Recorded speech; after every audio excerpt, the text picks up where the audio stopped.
Mind you, first of all, I'm from Connecticut. You feel me? I'm from Connecticut. So I never heard of the Kia Boys, bro, but I guess the world have heard it before me. If you're new to the channel, man, make sure you sub. Make sure you tap into that ISO family, man. Let's get to this reaction, bro. Help me touch 2,000. We on the way. Let's get this money. Who this little nigga? And go get you any car you want. Whoa, y'all Nigga, you in CT, BPT, you know how we do it over here. Big 203 shit. And BPT stands for Bridgeport, right? Yeah, CT. Yo, and I'm from Bridgeport. Kia Boys. You'd be surprised when you first do it, for real. You're like, how is that so easy? For me, I could take that shit down in one shot. So it takes 10 seconds. What the fuck? Nigga, we don't be so public, wait till we catch niggas in they hood, niggas in our nuts. Nigga, House, he shot the stick, I told him stop buzzing. The op, they never hit shit, they got a whack jumper. Nigga, terrorist. My name is Andrew, a journalist from Seattle, and for the past couple years, I've been following an online trend called the Kia Boys, after I first discovered a documentary by Tommy G, filmed in Milwaukee. Oh, hey, watch this, Depicting brazen teenage car thieves, who seem to be able to steal Hyundais and Kias with nothing but a flathead screwdriver. Yo, my uncle got a Kia, so yo, Unc, if you watching this, Unc, be easy, or man. a USB cord. And very quickly after their discovery, the Kia Boy method and Kia Boy culture spread from Milwaukee across the entire country and broke headlines nationwide. The next time you see a Kia or a Hyundai with a broken window and without a license plate, it's probably a stolen car. Have you heard of Kia Boys car thefts? The screech of stolen cars can be heard ripping through roads. You see people running for their life up there, dude? Terrorizing residents and catching the attention of police, who increasingly are chasing down teenagers following an online trend, stealing cars and posting videos of their joyrides. In an effort to learn more about the Kia Boys, I went down a strange social media rabbit hole into secret group chats with Kia Boys from different cities around the country, many of whom seemed to operate in plain sight without fear, and had public Instagram profiles and TikTok pages where they documented themselves from a first-person perspective, stealing Kias, joyriding, and of course, crashing them. But among the hundreds of active Kia Boy pages, there was nobody quite as fearless and brazen as the Connecticut Kia Boys.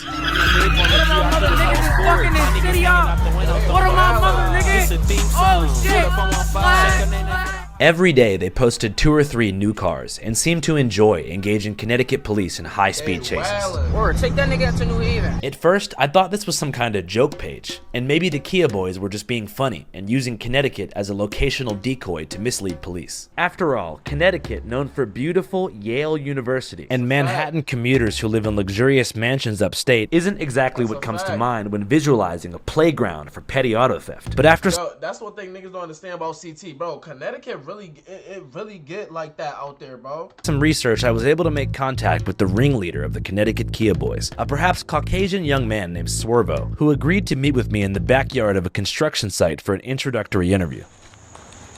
I don't even know Yo, where I'm they at. YK Swervo. 29 Trench. Nigga, I'm CT Kia Boys. CT Kia Boys, we on top. No other Kia Boys competing with us, you know what I'm saying? So what does it mean to be a Kia Boy? To be a Kia Boy, bro, I feel like a lot of y'all get it wrong, bro. A lot of y'all just think y'all could take these cars, or like, y'all doing these cars, y'all going like, for me, 1-minute chases and y'all crash, y'all get booked. That is not a Kia Boy, nigga. You take a Kia, you get lit, nigga.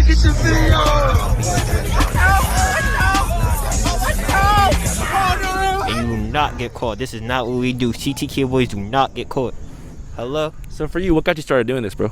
Shit, I don't know. I just started doing it, feel me? Came with the money. So it's primarily a money-making endeavor. Yeah. What about you? I started just cause someone left their keys in the car, you know what I'm saying? I was like, bet. And then, you know what I'm saying, son, nigga, I live where my people stay at in CT. Nigga, my car done got ran through before. Y'all niggas try to steal my whip? Alright.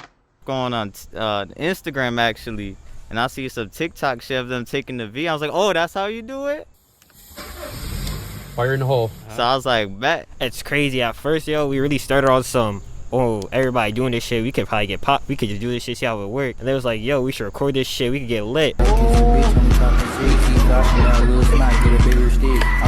Nigga, 40,000 followers later, we're the biggest on IG. As the CT Kia Boys Instagram following has grown, so have the number of car thefts in the New Haven area. In fact, they've nearly tripled since their page launched in early 2023, and local news anchors blame TikTok. The TikTok challenge has gone too far. My ignition is busted. My whole car is dented in. But it was what happened after her car was found that shocked her. The CT Kia Boys Instagram page had multiple pictures and videos of her car being driven by what New Haven police say are a group of minors. So Connecticut is, kind of emerging on the map as like the center of the Kia shit because of you guys. Hell yeah, CT up, you know what I'm saying? You know what we did, bro. Y'all know what's going on. You know what I'm saying? You gotta remember us. Steady talking about you ain't coming to the party without your smack. They're called the TikTok Kia Boys.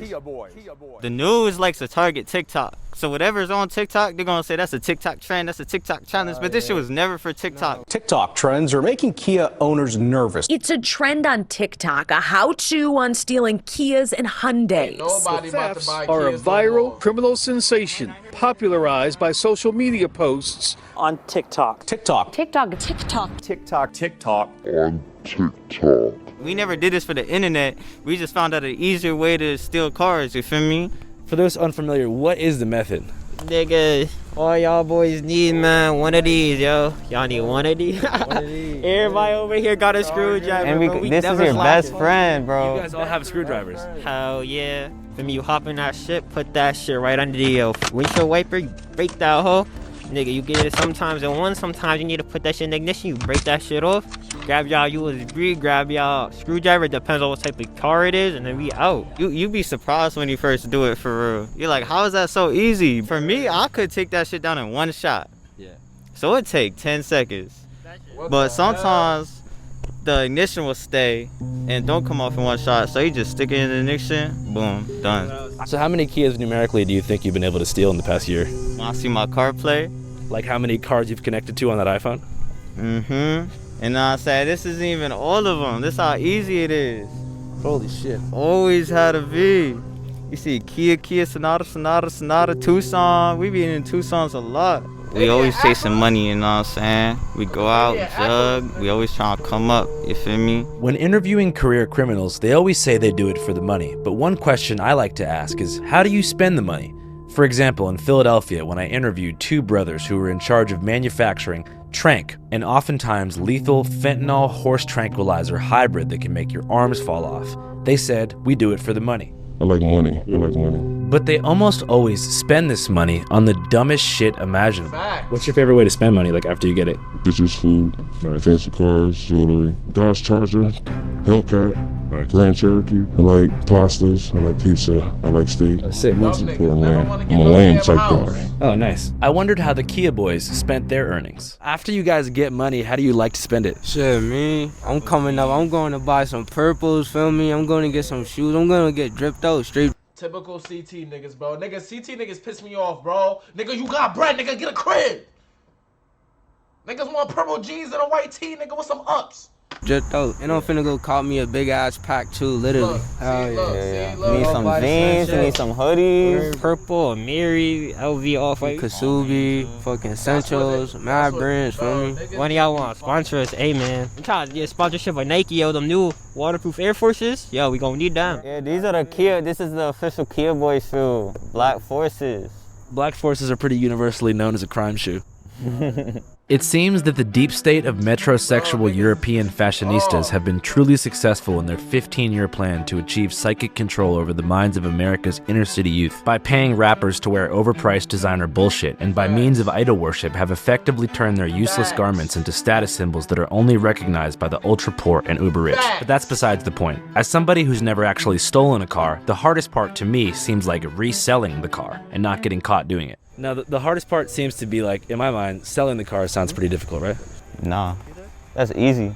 Everybody want a V. V is Kia Boy slang for vehicle. Now, if a car sells for like $25,000 market, how much do you get if you resell it on the black market? It depends what it is. Like a Kia is gonna go for less. If it has all the windows, it's gonna go for more. You feel me?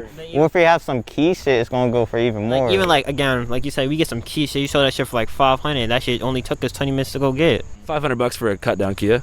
Nah, we're a Kia, you only getting $100 in the hood for that shit. $50, that's it. Yeah, somebody want to slide in that shit. Bro, they gonna go slide in that shit. Ain't nothing else. Yeah, we got them shits for $100. Hit us. $100? $100 for a Kia. Yeah. Hell yeah. I couldn't believe they were reselling their Kias for $50 to $100 a piece, but it made sense. They said their primary. Yo, this right here, I live right near here, bro. You drive a little bit up, I live right near here. This is the hood for real, son. Like, this is the hood for real. Customers were people in the hood who were going to slide, which means to commit a robbery or murder in said vehicle, and probably abandon said vehicle after the theoretical murder or robbery is finished taking place. It's not like the Kia boys are taking trips to the scrapyard or posting the car on Craigslist. They're essentially procuring getaway vehicles for older members of their community for a one-time use, which would explain why almost every morning after the Kia boys make off with a Kia or Hyundai, it's found abandoned somewhere in New Haven. But sliding and reselling aside, the Kia boys are essentially making McDonald's minimum wage with 5 times or maybe 500 times the risk. So if y'all can just do me a favor, just leave a bunch of money in y'all car for me, like, I'd appreciate it. Cause like I said, bro, the customers. Fuck On-Scene Media. Fuck On-Scene Media. Kevin Morris can suck my dick. You need to come get us. I don't know what you doing. You need to come get us. I don't know what you doing. You lacking. Let me catch you with your V out in New Haven. You feel me? Who's Kevin Morris? Shit, some fat ass nigga. He a bitch. Bitch ass nigga. Small ass bitch. It was just his birthday, bro. I should have threw eggs at your V, like. Fuck that nigga and his birthday. Who is he? Like, what does he do? Bro, he posts. He thinks he's a cop. He think he a cop. Like, he's a weirdo. He a drug addict turned wannabe cop. Kevin is like a Kia boy vigilante? You like a Kia boy hunter for real, like, yo, that's his new name, like, you a Kia boy hunter, like, what the fuck go with you? This is where things start to get even more interesting. As we've learned from Batman, The Punisher, and John Wick, the true enemy of every shadowy crime syndicate is not the police, but a vigilante, a rugged anti-hero, an elusive arbiter of justice, who lurks in the shadows and striking fear into the cold hearts of the capos, jefes, and gorilla pimps, who prey on the weak for a little coin. And the nemesis of the Kia boys, apparently, was a self-described New Haven crime watchdog named Kevin Morse, who they said drives an unmarked Dodge Charger and uses drones, night vision goggles, and advanced GPS tracking techniques to stalk the Kia boys through the night. I knew that using the power of Facebook, it wouldn't take too long to track Kevin Morse down. And the next thing you know, there I was, face to face with the sworn enemy of the Kia boys. Don't know that, nigga. My name is Kevin Morse. I'm the owner and operator of On-Scene Media, New Haven County. This is a samurai sword. I don't know, live by the sword, die by the sword. People try to intimidate me and threaten my life and all these different things to try to get me to stop doing what we're doing. Fuck On-Scene Media. Fuck On-Scene Media. Kevin Morris can suck my dick. Fuck that nigga and his birthday. That's not gonna happen, because I live by the sword and I die by the sword. So I will die before I stop On-Scene Media and whatever we're trying to do with the fentanyl and all that. So how do you spend your days working for On-Scene Media? Well, I would say that we try to, give the community that we serve, New Haven County, real-time, real information about what's going on, the crime. As soon as I wake up, I'm usually several messages behind from the overnight stuff that came in, and pretty much I open my phone and we usually have direction from there. So somebody's car got stolen, their dog is missing, their son or daughter's missing, the cops are over here, the fire truck's over there. So that's kind of it. I mean, I literally wake up to phone calls and messages, and that kind of creates our direction outside of anything else we're trying to do advertising for people. Yep.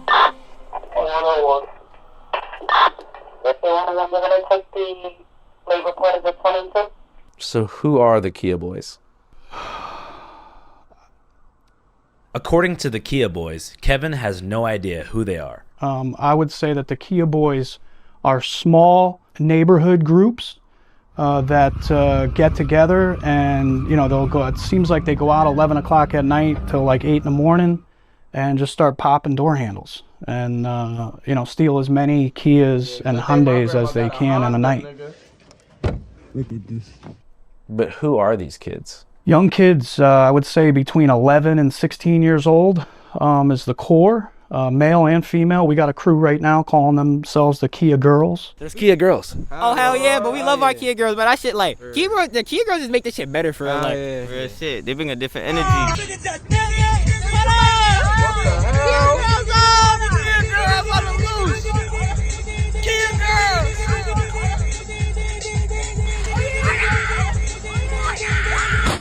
It blows my mind how anybody can commit crimes and then post them on their story or on their platform and it just be okay. The repercussions and the consequences, I'm not even sure what they are today.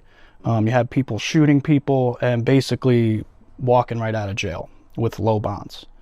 So it's bad. I mean, there's hundreds and hundreds of cars are being stolen. And not only that, the crimes that they're committing in these stolen cars. I mean, we watch them pull guns, showing guns, all types of things, damaging the stolen vehicles that they took. We posted a video where a guy, it was broad daylight, the guy realized on his cameras that his car was being taken. He runs out the front door and jumps on the hood of the car, begging them to stop, and they take off. You know, it's all on video. That to me is insane that somebody even has to deal with that. What started to happen maybe like a year ago, we would post a stolen car that his car was being taken. The whip, bro. That nigga jumped on the whip. Yo, CT, yo, y'all niggas is crazy. Yo, bro, niggas is crazy, bro. He runs out the front door and jumps on the nigga. First of all, nigga got no shoes on, so that nigga stepped outside on the concrete, bare toes. Nigga, I know that nigga bottom of that nigga feet was bleeding, nigga. hood of the car, begging them to stop, and they take off. You know, it's all on video. Jumps on the hood of look at this girl. Yo, I would have left my girl after that, bro. I'd have left my girl after that. Look the at car, my girl, begging them to stop, and they take off. Oh, nigga, and she got pepper booty, nigga. It's over with. You know, it's all on video. That to me is insane that somebody even has to deal with that. What started to happen maybe like a year ago, we would post a stolen car on our page, make like a little flyer, and then boom, it would pop up on the Connecticut Kia Boyz story, them in that car that we just posted. So they basically kind of mock us.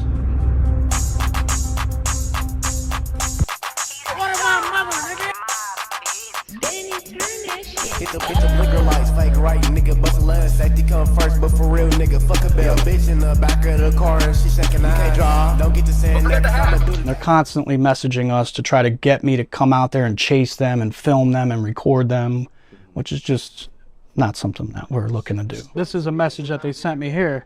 Yo, white boy, you're always gotta be on the cop's dick. Yo, first of all, niggas in CT can't type YHU. What's that? Hoo-hoo, nigga? You must like they dick in your mouth. Go in the house. And it's getting to the point now where they're stealing cars, calling me, crashing the cars, calling me so we can go cover it. We're not doing that nonsense. You know, I've been trying. I message they all message me on Instagram just about every day, threatening my life, all types of stuff. I mean, I've literally been to where they've recovered a stolen Kia.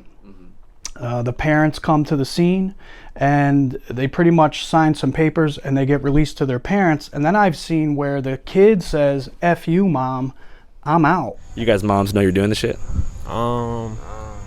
Shit, low key, I don't even know. What do you think? Yeah, I don't know. You think they'd be like disappointed? I feel me, I think, yeah.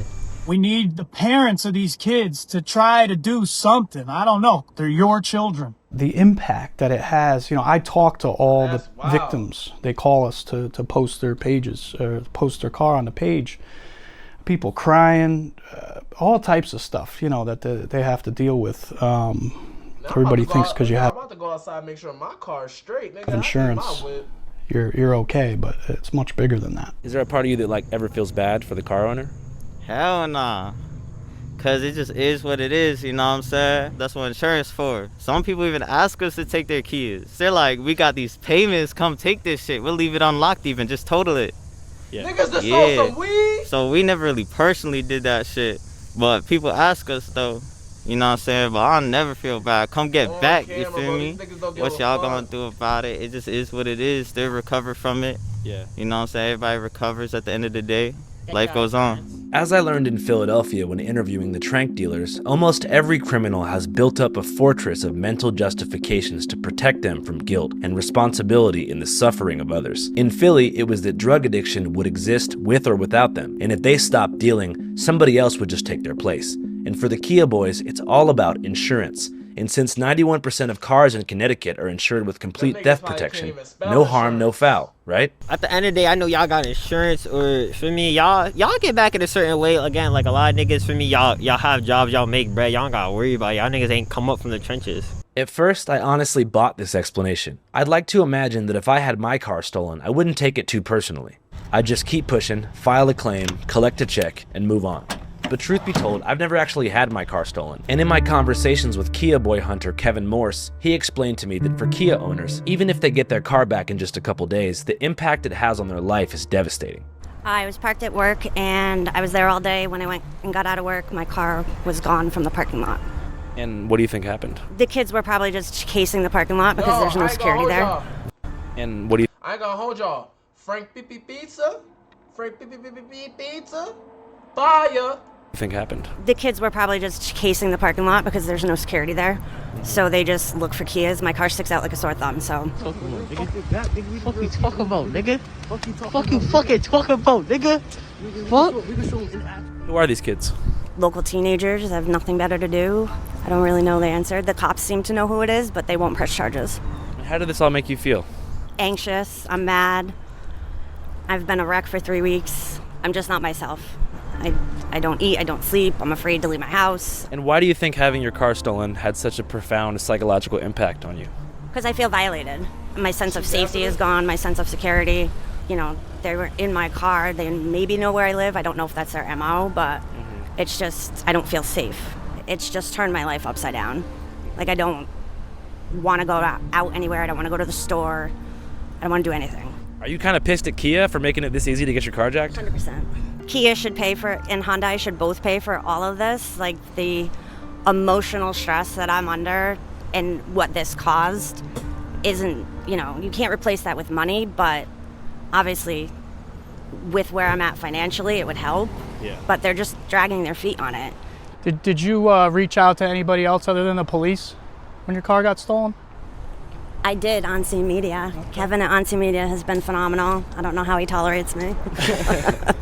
Midway through this journalistic mission, I started to resent the Kia boys a little bit and realized that I do have an emotional connection to my car. A 2006 Toyota Tacoma that I call Truckee. If you run the Carfax on Truckee, it's virtually valueless. Rebuilt engine, 200,000 miles on it, and the stereo is pretty much fried. But Truckee is my real fucking homeboy, and to be honest, I'd be kind of pissed if I saw someone dig a screwdriver into my shit, had no idea who they were, and then went on Instagram and saw them joyriding Truckee without asking Truckee's dad if they could even do it. And thinking more about it, I don't even have car insurance. But let's move on. I'm not here to examine the psychological impacts that car theft has on the mind. I'm here to understand the underlying motivations behind the Connecticut Kia boys. Surely there must be something deeper to them than a material desire for black Air Forces and Cartier buffs. After interviewing the Kia car theft victim, Swervo told me they'd just gotten a new vehicle, this time though, a Mazda, and wanted to do another interview. Kia boys up, man. Kia boys up. Feel me?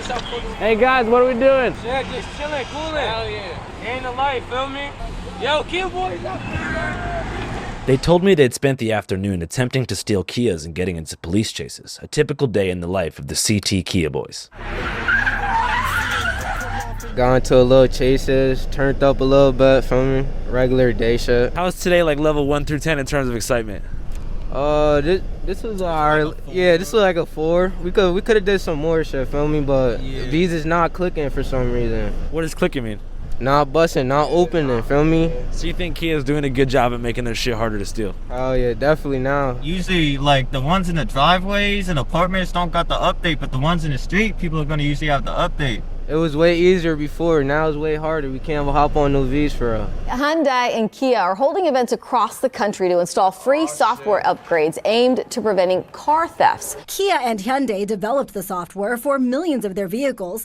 Even better, the software will be provided to vehicle owners free of charge. Attention! If you're a Kia or Hyundai owner watching this right now, if you go to a local dealership, they will install the new software update for free, which makes it so the screwdriver or USB cord trick won't work to start your car. What's up, YouTube? As we learned in the streets of Connecticut, it's a shiesty world out there. And if you're a Hyundai or Kia owner, and mind you, them niggas be like, yo, I want some purple jeans, some Kasubi hoodies and shit like that. None of them niggas got no Kasubi hoodie or purple jeans on, nigga. I want you to be safe. But more importantly, if you're surfing the web, I also want you to be safe from malware, scammers, hackers, and restrictive countries that don't let you go to the websites that you want to, homie. So straight up, I'm gonna keep it real with you guys. This episode is sponsored by NordVPN. Boom, you're in there. Keep loved ones, especially, and sign months is that you, boom, you're in there. Boom, you're in there. And hey, there's a all right, guys. I go to the band. Yeah, sure, let's do it. The boys said they wanted to take me to an abandoned house where they like to hang out while skipping school. At this point, I realized just how young these kids may be. After all, only 15-year-olds like to hang out at abandoned houses. I haven't hung out at an abandoned house since I was 15. I prefer to stay away from abandoned houses. Abandoned houses are where you go when you want to hide from your parents. Come on, sit up there. Okay, cool. Oh! Little dumb niggas. So this is kind of like where you guys kick it at? Yeah, we just be chilling here. It's a little Kia trap house for me. One thing I wanted to ask them about was role models. It seems cliche, but at this point in your life, 16, 17, before you turn 18, is when having a strong male role model can really make a transformative impact on your life and keep you from becoming a degenerate adult. By guiding you with basic pieces of wisdom, like jail sucks, and you are 100% headed there if you do not change course. Like, probably really soon. Assuming these kids are underage, which I think they are, they've only been prosecuted thus far in the juvenile court system, which in Connecticut is very forgiving, and typically recommends behavioral treatment and mandatory GPS monitoring for children charged with auto theft. And so long as nobody was hit with the vehicle and there was no guns found in the car, juvie time is almost never recommended. But the moment any of these kids turn 18, the theft of a single Kia upgrades to a Class D felony, which is punishable by up to 5 years in state prison, which is a bad place to be for a 110-pound 18-year-old. Who were some of your role models like looking up to as a kid? I spent a lot of time with my granddad. What was he like? He was mad chill. My grandfather used to literally just sit in the garage all day. I go pop my tire, trying to do some hot shit, come back to granddad like, yo, I need a new tube again. Like, is he still around? Nah. Damn, I'm sorry to hear that, bro. Nah, I'd be chilling for real. Do you remember the last thing you said to him? Yeah, it was I love you. And it was crazy. It was like, I left that night, and for me, got that call. I was like, damn. What do you think he'd want for your life? Shit, he probably looking at me right now, telling me stop jugging, like you tweak it, shorty. What would you say to him? That nigga's not saying that. He said, little boy, you better stop or I whoops that ass, nigga. Shit, granddad, you gotta see how grandma doing. I'm about to make this bread. What about you, man? You had any role models growing up? Nah, not really, feel me? What about your pops? Yeah, you know what I'm saying. Do you guys see yourselves as like a family? Yeah, definitely. These my brothers. How you not brothers? If you're risking your freedom, you're risking your life with each other. You gotta depend on him to drive. Make sure you don't mac. You gotta depend on him. Do whatever, you know what I'm saying? Whatever he doing in the moment. How important is loyalty in your life? That's the most important. What do you think really measures loyalty among friends? Sometimes even being out here isn't enough. Like, you need to really be in situations. Like, sometimes it really takes being in cuffs to see what the fuck is gonna happen.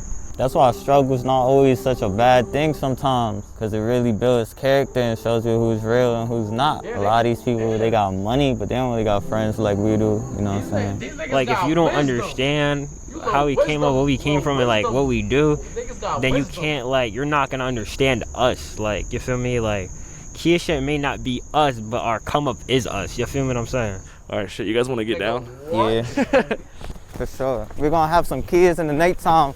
All right. Cuisine. The most overlooked, underutilized purpose of Frank oregano flakes. The pizza. Embalmed delicacy that can only be found in New Haven. It's a whole family of clams on a piece of pizza. Embalmed and grated pecorino romano and oregano. Hermit, if a tree knows. Clam is a little weird, but I got a call from Kevin Morse, the Kia boy hunter himself, who wanted to take me along on a mission to drone a drug dealer, a regular pastime of his, where he terrifies local trappers by air by deploying a DJI drone above their stash houses. I was in. I met Kevin Morse in a nondescript parking lot on the outskirts of New Haven and entered his patrol car, which was stocked up with Monster energy drinks, vape juice, and of course a miniature samurai sword. Because I live by the sword and I die by the sword. So I will die before I stop on team media and whatever we're trying to do with the fentanyl and all that. I could have ripped it harder, but this thing will put salt I'm vaping in a sub-on tank. Oh. What defines droning a drug dealer? Well, somebody sends us a message, basically with an address and a description, vehicle, whatever it is. And then we get to the area, deploy the drone, and try to lay eyes on it. And the psychological games that the drones play with these people, it's insane. They've told me. It makes them crazy. So to clarify, the plan here, we're gonna fly a drone into the sky. Yep. And we're about a block and a half from like a drug dealer stash house, or? Potentially, at least where they're trapping out of. Has this led to any like successful arrests before? No. I'm just gonna say yes. You know, depending on what they're doing, maybe we'll fly the drone right by them. This drone is very loud and intimidating when you hear it.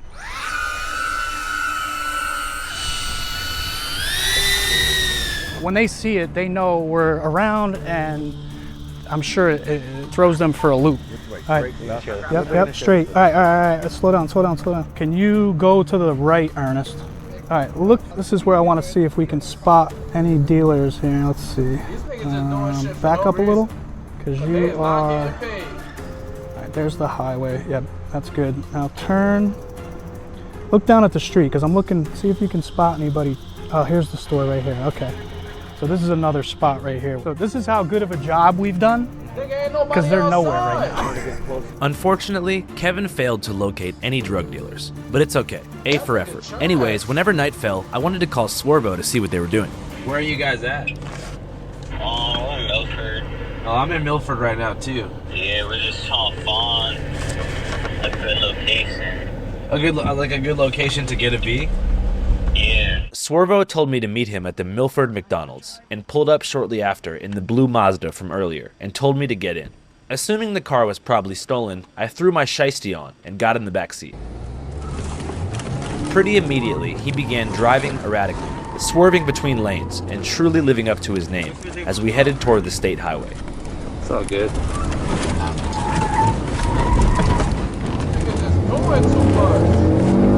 He poked his head out the window and began scanning the roads for cops. They said they'd had the car for over a week now, and after being reported as a stolen car to the local police, it was getting hotter and hotter to drive by the day. No less than 2 minutes into our drive, I began to hear police sirens. Perhaps naively, I assumed the Kia boys would just pull over and try to talk their way out of it, but no. Swervo dipped onto a service road and hit the gas, approaching 110. Yo, so where they at right now? That's low key around. You know, that's where niggas be hooping at. Miles per hour. I got it on the highway. Yo, he turned off the lights already. Yeah, I know. By some stroke of luck, the cops stopped pursuing us. I'm not sure why. By this point, my adrenaline is pumping. Time seems to move in hyperspeed, but also slow motion at the same time. They're not chasing. I start to understand why the Kia boys like doing this. It's a special feeling to successfully outrun the cops in a high-speed chase. Had to turn my life all the way up. Had to turn my swag all the way up. Had to turn the bag all the way up. Bridgeport niggas always gotta play their music, bro. Come on, my nigga. Come on. That shit fire, nigga. Play that shit. If it's smoke, then it's all the way up. We drive to the suburbs of New Haven, and Swervo tells me they're gonna steal some Vs. At this point, I feel that I'm in a little bit too deep. I mean, it's one thing to get in the back seat of a potentially stolen car, but to actually accompany someone while they steal a Kia seemed a little bit too far. So I had to think fast. How can I get this footage without being an accomplice to a Class D felony? I decided to give my handy cam to Swervo's homie, who said he'd film their mission and give me the footage, and I'd follow close behind in my camera crew's rental car. As a disclaimer, Channel 5 does not condone, endorse, or promote auto theft or car burglary. Viewer discretion is advised. Swervo begins his mission by locating a Hyundai. Yeah. He shatters the passenger window with a special tool and clears the broken glass with his bare hands. Using a flathead screwdriver, he disables the lock cylinder, then goes to put a cheap USB cord into the ignition. I think it's got the update. He says the car is a dud. The driver recently installed the anti-theft software update. They had to find something else.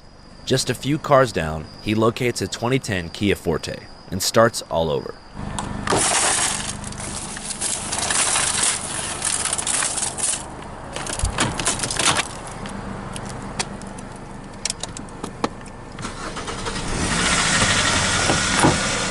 After successfully activating the engine with a USB cord, Swervo's on the move, and I'm following close behind, genuinely curious as to what his plan is.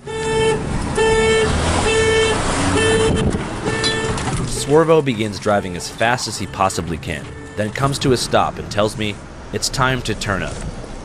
Alright, let's turn up. Get the figure like fake right, nigga. Bust a last safety come first, but for real, nigga. Fuck a bell, bitch in the back of the car and she shaking her can't draw. Don't get to saying that cause I'ma do the Smith. He kicks things into high gear, swerving erratically from left to right, like a madman, hitting breakneck speeds down residential streets, in a nauseating frenzy that lasted probably 45 minutes.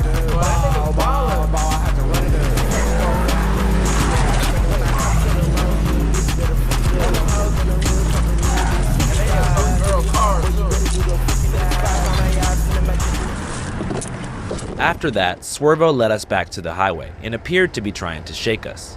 He later told me that we were making it too hot for them, somehow, and so got off at the nearest exit, headed to God knows where. A few minutes later, he called to tell me the Kia ran out of gas at a random intersection, so he abandoned the car and fled on foot. Nah, it's all good. We located the car near a cul-de-sac in Milford. Thankfully, it was recovered by Connecticut police, and we're told was reunited successfully with its owner the next morning.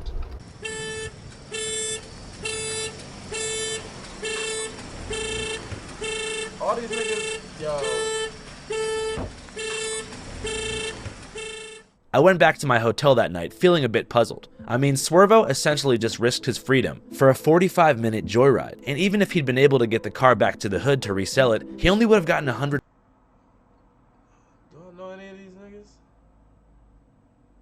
No. bucks. Kia, you only getting $100 in the hood for that shit. $50. That's it. Yeah, somebody want to slide in that shit. I mean, that is so stupid. But this leads me to a deeper question. What kind of environments facilitate this antisocial criminal behavior where consequences seem obsolete? I mean, there's no noble Robin Hood alibi behind stealing a Kia or a Hyundai, like there might be if you were, I don't know, living in the slums and stealing Bugattis or Lamborghinis from billionaires or something. Kia is like Honda. It's a working class, fuel-efficient car. And so this type of crime is all around just shitty and sad. For the victims, it leads to a collapse in social trust, which is the glue of a community. I've been a wreck for 3 weeks. I don't eat, I don't sleep, I'm afraid to leave my house. My sense of safety is gone, my sense of security. And for the perpetrators, it reflects a deep personal alienation and a hopeless search for status, meaning, camaraderie, and social media fame in a world without guidance. Nigga, we're the biggest on IG. Hell yeah, CT up, you know what I'm saying? You know what we did, bro. Y'all know what's going on. You know what I'm saying? You gotta remember us. In a way, I kind of understand. All kids from every walk of life like to fuck around and get in trouble when they're teenagers. But for the Kia boys, this teenage chapter may unfortunately define the rest of their lives.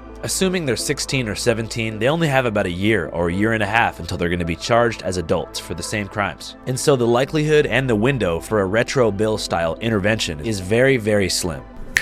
Which is sad. I'd like to think that all human beings are not inherently bad, and even the worst among us are just healing unmet needs in some way. But I also know that some people are just shitty and view temporary personal gain as more important than the suffering of a total stranger. But that being said, in my personal interactions, the Kia boys didn't strike me as total sociopaths. In fact, they display a great deal of empathy for their own family members and also for each other. Mud thicker than blood, you know what I'm saying? These my brothers. Yeah. And so it's more likely that their personal alienation doesn't come as a result of a deep sadistic desire to cause pain to others, but rather environmental factors. Bro, what the fuck? Yeah, look. Yo, bro, this right here, he's taking that nigga to the slums of the slums, nigga, with the slum bums with the, like, they be, oh my God. Morning after our mission, I went to... And I live right, well, I don't live around there, but when I used to stay out there, it's where I lived around. To go visit the Kia boys in the housing projects in Bridgeport where they spend their time. A 36-building, government-built plaza of identical residential apartments called the Trumbull Gardens. Nobody there was above 25. There was no parents, no uncles, no moms, no grandmas, just youth. Every 45 minutes or so, the screeching tires of a fresh Kia can be heard driving into the gardens. Little motherfucker. Yo! What is that? Somewhere in this mix is Swervo and the other Kia boys who have cars for sale for $100. Do your research, you heard? No, do your research, you heard? I know we do out here. In addition to cars for sale, Do your research, you heard? Look. I know we do out here. In addition to cars for sale, there's also items inside these cars that are being pawned off. In a recently stolen Kia, there were DVD copies found of the Hangover trilogy and the movie Into the Wild, both going for about $20 a piece. Despite obvious differences in music, fashion sense, and of course, slang, it's safe to say that this environment isn't unique. Every government housing project in America and the mentality it produces is virtually the same. Us against the world, get out by any means. But the roadblocks of financial illiteracy, the psychic influence of hyper-violent drill music, and the lasting legacies of mass incarceration and residential segregation have led to the genesis of a drastically misled generation who believe the only way out is petty crime or like rapping. The most popular rapper out of the Trumbull Gardens is a rapper named QB. Gang niggas. All I smoke is dead niggas. All I see is dead niggas. All I smell is dead niggas. Rest in peace, yo, dead niggas. Fuck with all this Facebook shit, cause I heard what he said. Niggas be jazzing, they see me in person, they ducking like they owe me bread. Yo, look at this nigga. Look at this nigga right here. That nigga don't know what he talking about. Niggas, all I smell is dead niggas. Rest in peace, yo, dead niggas. Fuck with all this Facebook shit, cause I heard what he said. Niggas be jazzing, they see me in person, they ducking like they owe me bread. I know these kind of lyrics are common, but if you think about what he's saying, it's actually pretty fucked up and sad. Anyways, while the motivations of the Kia Boys were becoming relatively obvious, one thing I was even more curious about were the motivations behind Kia Boy hunter Kevin Morse. I mean, what would cause a 40-something-year-old man to insert himself as a vigilante in the world of Connecticut teenage crime? He thinks he's a cop. He think he a cop, like you was a weirdo. You like a Kia Boy hunter for real life. Fuck that nigga and his birthday. Can you tell us a little bit about your past? Yeah, so, I was born in Milford, and around 8-9 years old, I have an older brother that was starting to experiment with substance, alcohol, weed, cigarettes. So at 8-9 years old, I was smoking weed, smoking cigarettes, and when I was 11, I had gotten alcohol poisoning, 6th grade, which is, looking back, it's kind of crazy thinking of that. When I was a teenager, playing sports, I caught an injury and was prescribed some Vicodin, which I really loved at the time. And it just kind of spiraled into dealing drugs, doing and dealing drugs. That's pretty much all I did from, 10 years old to 24. I was stealing a lot from people that care about me, hurting the people closest to me. Some would say that I probably got some people hooked on pills back then, so we could do bad shit together. Eventually, after about a dozen charges, I had to go do some time. I was sentenced to serve 8 months in jail. I paroled out and pretty much hit the ground running. I mean, I've never looked back, only for growth. And I became a recovery coach. I participated in opening a 18 to 25-year-old intensive outpatient. The 9th step of the program is to make amends, which means since it seems that Kevin's passion for crime fighting is informed by his own guilty conscience, which thankfully is something he's honest and open about.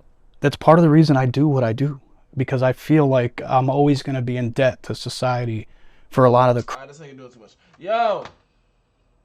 Them niggas is wild, bro, but that's CT though. That's CT though. Like what you seen is fucking Connecticut, bro. That's where I am from. I love Connecticut. It is what it is. I don't live there no more, but I love it. Listen, that's what niggas be out there doing, bro. And they be wildin', B. You feel me? What more could you say? W fucking vid.